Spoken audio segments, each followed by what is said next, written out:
Well, I finally have the final piece and I have it together, and it works. There's some tuning to do.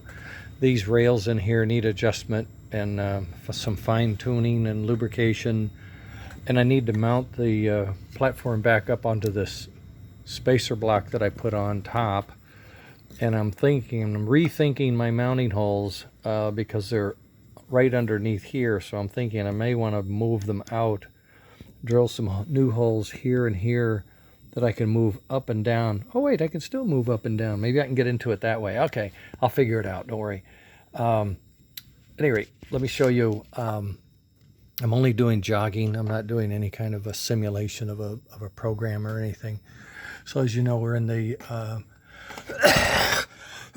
pardon me.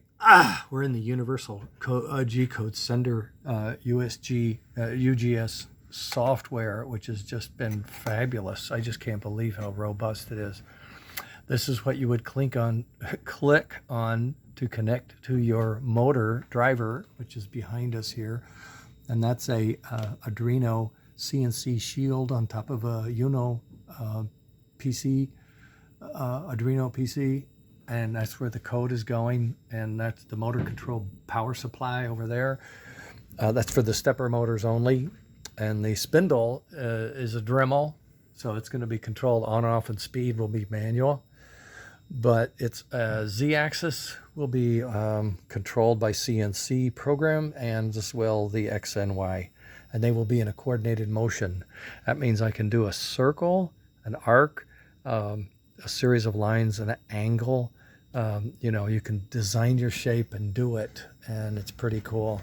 I'm just going to show you how it moves a little bit and in slow motion, maybe more or less. So here's the X-axis on the plus side, and you'll see it's the coupler you can see on this side, and you'll notice there's a nut here and a nut here with a lock nut. These are nylon locking nuts. But I did put a lock nut on here so it doesn't, this is a long travel. I didn't want it to back out. These are snug to the point that there is some preload on the bearings, but the axle moves, the drive push-pull shaft is moving very smoothly. Both of those are adjusted that way. So this is how you get the positive motion coming at you and the negative motion going away from you. And here it looks like I have them backwards. That's the plus motion away from you and the positive motion toward you. I may want to flip one of those around, make it consistent. So you can move up. In fact, I'm going to move up